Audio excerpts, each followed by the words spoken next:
Tell me something honestly.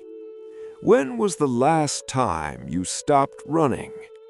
Not paused, not distracted, actually stopped and looked at your life the way it really is.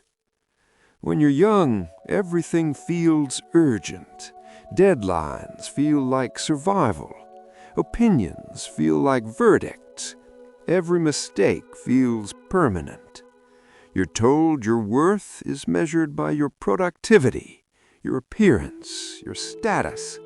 So you spend your days polishing an image and your nights worrying about things the universe can't even see. I'm 81 years old now, and most of the things that once felt like mountains have disappeared like morning fog. So let me ask you something that might shake you a little. If your life ended tonight, what would actually matter? Your job title? Your bank balance? Your follower count? The car in your driveway? Or would it be the people who sat across from you and laughed with you? If I could hand you one small gift from these old hands, it would be this: the freedom to stop caring about empty things now, instead of wasting decades discovering they were hollow. Because near the end, a lot of things quietly fall away, and the first thing that disappears is the judgment of people who never knew your heart. We spend years trying to impress a faceless crowd, neighbors, old classmates, people at work, strangers behind screens. But answer this honestly. How many of them would sit beside your hospital bed? How many would hold your hand when your voice gets weak? At 81, that crowd is mostly gone, and the few still around are busy carrying their own burdens. You realize something strange. You spent years in a prison where the guards were just insecure people wearing confident masks. On your last day, you won't wish you were more popular. You won't care whether people thought you were impressive. You'll only think about the few souls who truly knew you and loved you anyway. So stop performing for an audience. The theater is emptier than you think. Let me ask you something else. What are you waiting to fix before you allow yourself to feel happy? The perfect body? The perfect house? The perfect career? The perfect family photo? We treat life like a project that needs a final version, like one day everything will be polished, balanced, and complete. But here's the truth from an old man: life never gets finished. There's always a crack in the wall, always a regret in the past, always a flaw in the mirror. And somewhere near the end, you stop chasing perfection. You start loving the chipped cup, the worn-out chair, the crooked smiles in old photographs. Because the perfect life feels like a museum, but the messy one, that one feels like home. So why are you waiting to be flawless before you allow yourself some peace? Flawless is for statues. Living when carry scars. I spent 40 years chasing titles, bigger office, better position, seat at the head of the table. I thought the words on my business card reflected my worth. I worried about promotions, raises, recognition. But let me ask you something. Have you ever heard someone at a funeral say he was an excellent regional director? By the end, your career becomes a small footnote. No one reads your resume when you're gone. Your achievements may have paid the bills, but they carry no weight in the deeper accounting of a life. What matters is not the work you did, it's how you treated the people beside you while you did it. Did you listen? Did you help? Did you show kindness when it cost you something? Near the end, you stop counting victories and start remembering moments of integrity. Don't trade your character for a title that disappears from the company directory the day after you leave. And then there's the past, that heavy suitcase we drag behind us, that awkward thing you said years ago, that business that collapsed, that relationship that ended badly. We replay those moments like a scratched record in our minds. But let me ask you this. When was the last time you thought about someone else's old mistake? You probably can't remember, because everyone is busy remembering their own. At 81, I look back at my biggest failures, and I just smile. They were lessons, nothing more. They were the price of wisdom. Before you die, you realize something simple. No one remembers your embarrassments but you. So forgive the younger version of yourself. He didn't know what you know now. He was just trying to survive. Let the failures rest. They've already done their job. And then there's the future. That restless shadow we keep trying to control. Tell me, honestly, how many nights have you lost sleep over something that never even happened? How many times did you worry about a tomorrow that arrived completely different than you imagined? We tell ourselves that if we plan enough, save enough, prepare enough, we can avoid pain.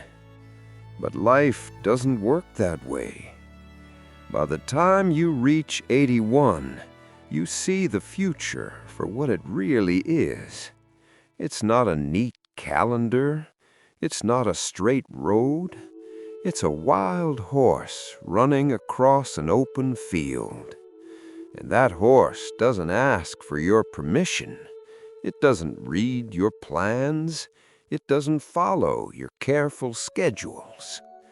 The biggest moments of my life, both the beautiful ones and the painful ones, arrived without warning. The job I never expected, the loss I never saw coming, the people who walked into my life by accident and changed everything. So near the end, something shifts inside you. You stop needing certainty. You stop demanding guarantees. Instead, you become curious. You wake up and wonder what the day might bring, not with fear, but with a quiet kind of interest, because you finally understand something simple. The only thing you ever truly owned was this moment right here. Yesterday is gone. Tomorrow is a rumor. But this breath, this second, this heartbeat, this is real. And then there are the things we collect. We spend the first half of our lives gathering them. Cars, furniture, phones, clothes, upgrades. We call it success. We call it progress. But somewhere along the road, those things begin to gather us. Tell me something. Has a brand name ever comforted you in a hard moment? Has a price tag ever made you feel loved? I used to worry about scratches on the car, stains on the carpet, getting the newest model of everything. But at 81, your belongings start to feel heavy. You look around and realize none of it adds a single minute to your life. None of it follows you when you leave. The brands lose their shine. The price tags lose their voice. What remains are the memories those things carried. A car becomes the road that led you to a friend. A kitchen becomes the place where your family once laughed. A chair becomes the seat where someone you loved used to sit. If your things aren't serving people, they're just clutter waiting for a corner. So simplify your life while you still can. Make room for what actually breathes. Make room for people, for conversations, for quiet moments that don't cost a thing. At 81, your world becomes smaller, but somehow deeper. You don't need the noise anymore. You don't crave the crowds. You don't chase titles, approval, or perfection.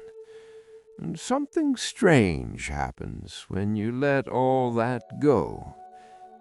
You become light. Not because life suddenly becomes easy, but because you stop carrying things that were never yours to hold. You stop carrying other people's expectations. You stop carrying old mistakes. You stop carrying the weight of tomorrow. And for the first time, you feel free. I'm 81 years old. My days are quieter now, slower, simpler. But there's a peace in this stage of life that I never found in all those busy years. I don't wake up chasing something. I don't fall asleep worrying about what people think. I sit with a cup of coffee. I watch the light move across the room. I listen to the small sounds of life. And for the first time, I feel like I'm actually here. So before you rush into the next thing, before you chase another approval, another upgrade, another title, ask yourself one honest question. Will this matter on my last day? If the answer is no, stop giving it your heart. Don't waste your love on things that cannot love you back.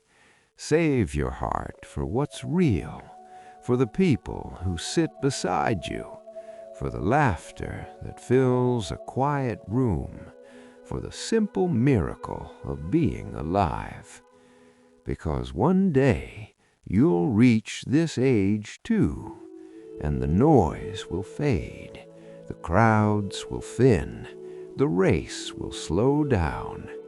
And when that day comes, you won't wish for more titles. You won't wish for more followers. You won't wish for a newer phone.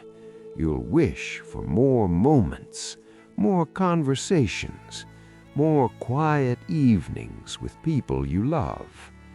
So don't wait until the end of the road to put your burdens down.